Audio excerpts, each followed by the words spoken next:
Hello and welcome to my Woolly PhD. My name is Liz Scarf. It's a weekly vlog about what I'm currently learning or thinking about and making in my anthropology PhD, all about wool, here in Iceland. And I'm a bit late with this week's video for a range of excellent reasons, all of which I will spare you. And this week I've been thinking a lot about innovation. Did I talk about this a little bit last week? I can't remember. Anyway, because I'm writing a seminar paper about innovation, particularly about women in innovation here in the south of Iceland. So anthropology engages the term innovation in a range of ways, and there's no fixed definition.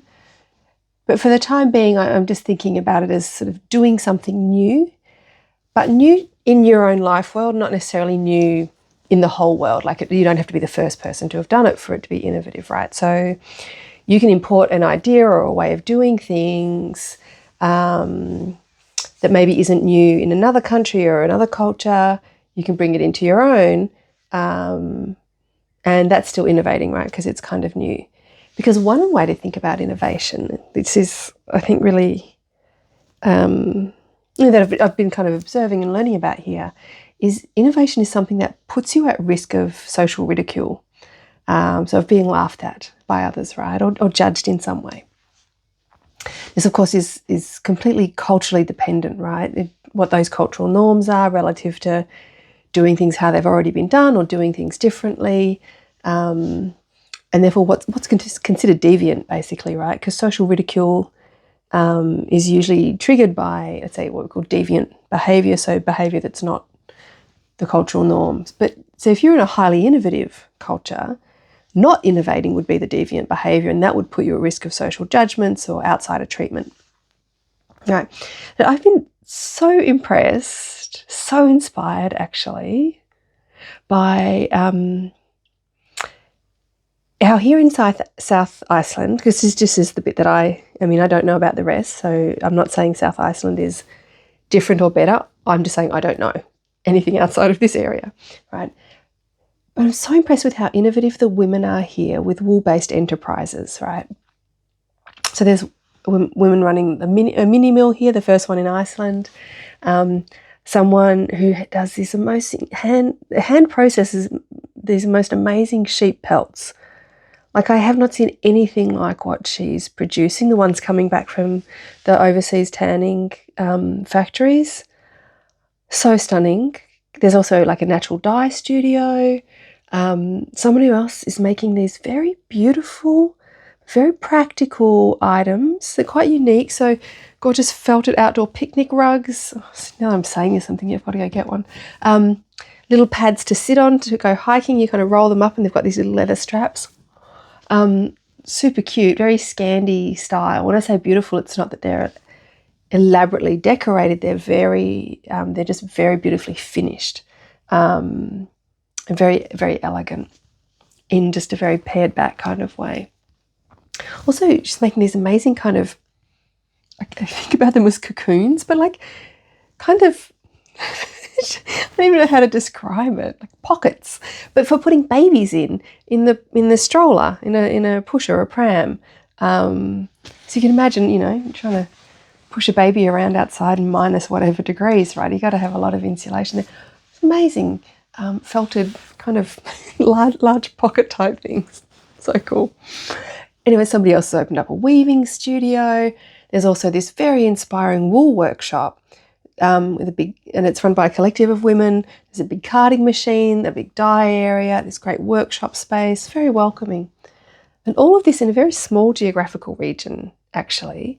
Now, as I said before, I'm not sure what's going on in the rest of the country. It might also be similarly fabulous. I just can't comment on that because I don't know. One of the things I noticed in this area is that I think all of the women I'm thinking about, they're all actually together in a social group, a couple of social groups that are kind of woolcraft groups, all drawn together by their interest in wool.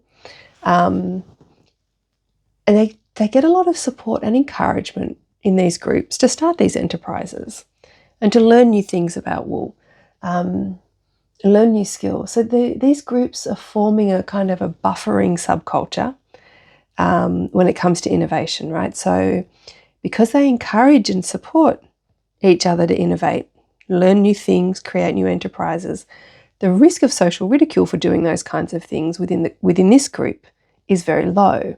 So even if outside the group, these women might be living in contexts where innovation is not as supported, because they have these groups, the social risk is lowered.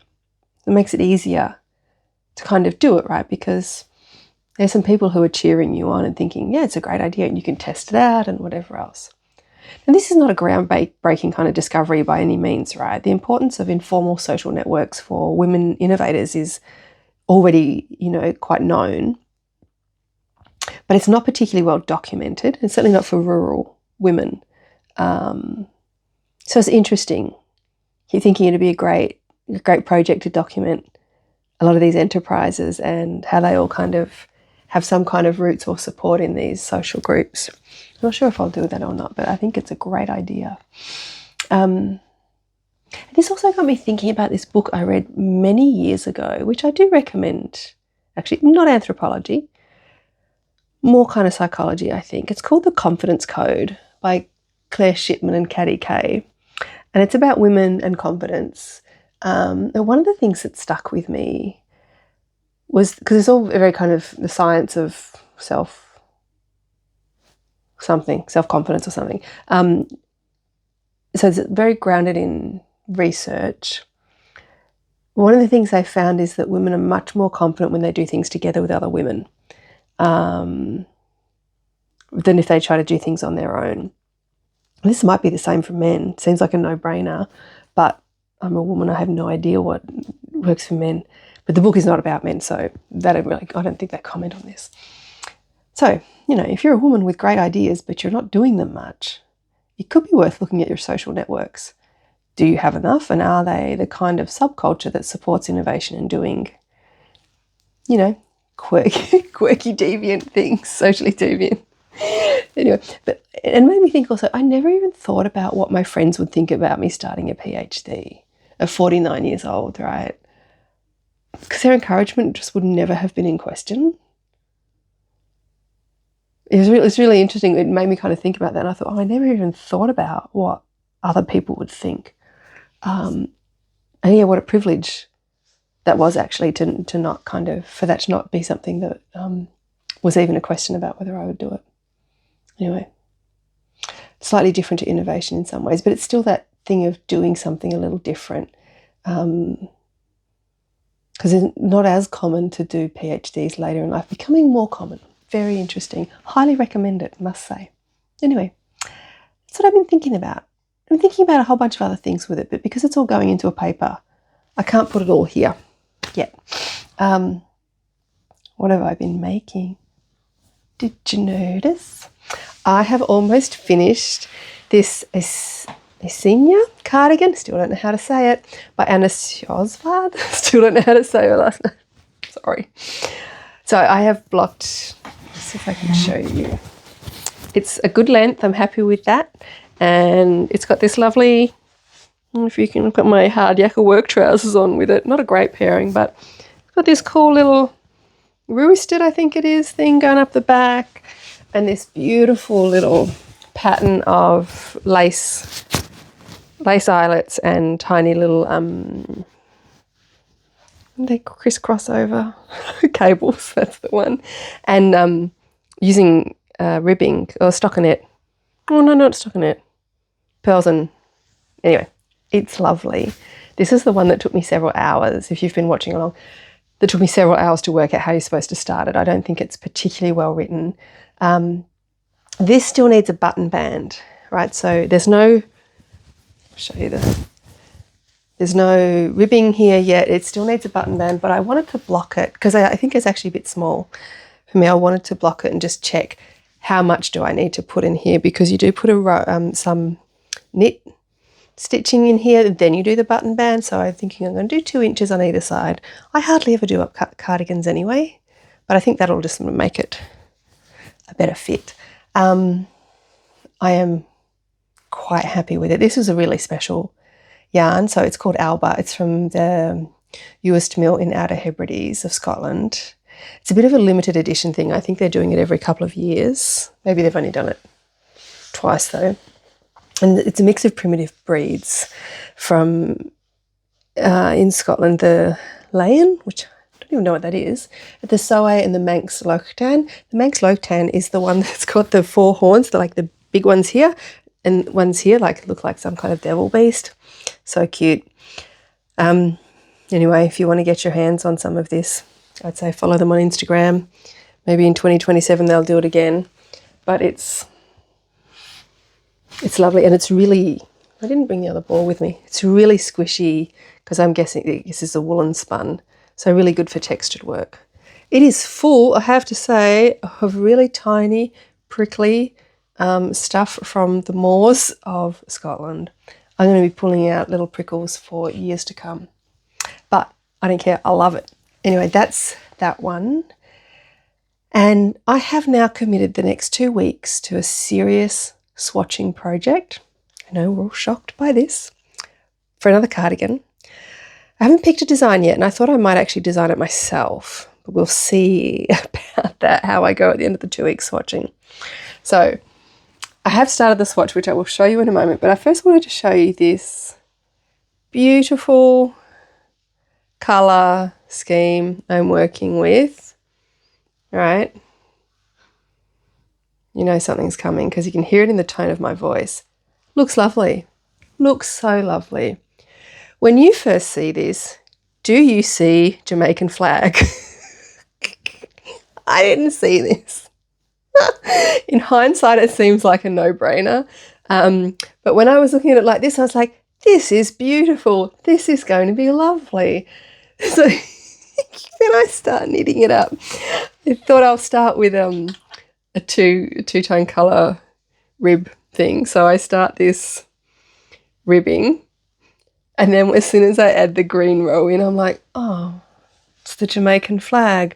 This looks like hippie Rasta kind of clothing that, I don't know, pot smoking hippies like to wear, which that's all fine. I mean, there's probably a massive cultural appropriation issue going on there.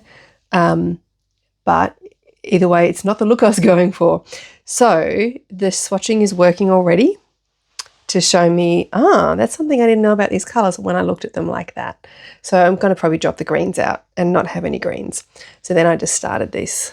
This is already 3 rows of colour. Oh no, that's right. I've started here and I didn't finish yet.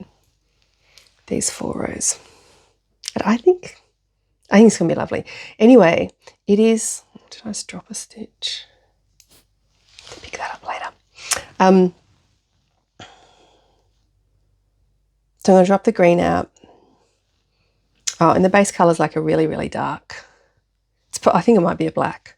Natural colour from the sheep here. I don't know if I've ever said it on these videos, but the proper black Icelandic sheep, I heard somebody once say, it's a tourist I think, they look like little black holes on legs, like they're sucking in all the light around them. It was the perfect description. They really do. They're just, yeah, they just look like they're pulling in light from around them like a black hole. Amazing. Anyway, I've never really committed to such a serious swatching enterprise, but I really want to make something I love and that I think is really beautiful. So I'm going to do it properly. And I'm also going to experiment with some pops of contrasting colour like blues or purples or something, but I'm going to do them in duplicate stitch because, what is this? 6 colours plus it's enough to be kind of handling, so I don't need to add in more balls of yarn there. Anyway, do you ever seriously swatch, like do serious swatches? And I'm curious does it work? Like, is it reliable? If you do like a proper job, did it translate into something you were just like, oh, loved it, the swatch really told me what was going on, or did it not translate to something like the way you expected? I'm interested to know about this, and so I will see with my own. Anyway, that's it for this week. I was hoping to video with a beautiful background. There is these icebergs in the river and I wanted to get down there, but it just wasn't quite the weather for it today. It seems to be, we're in early spring, I guess. Yeah, early spring, and the days kind of alternate between stunning day and then kind of wet. It hasn't snowed in quite a few days now, though. It was sort of snowing every second day or so for a while. That seems to have, maybe it stopped. The sheep are all very, very wide. Going to be giving birth in the next few weeks. I think they'll start on this farm. I think this farm's a little earlier than others, but lambing's going to start soon. So I reckon stay tuned maybe in like a month, 4 weeks from now. Well, no, we'll see. There might be lambs to put in the videos. I'm so excited. And for anyone desperate to see more pigs, I did find out that we will be getting pigs again this year, so I think that might be in May.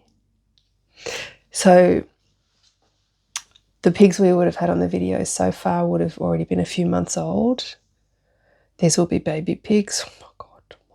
Apparently they're quite scared or quite fearful, so we'll see how that goes, but I think we've got an exciting few months ahead of us on the farm.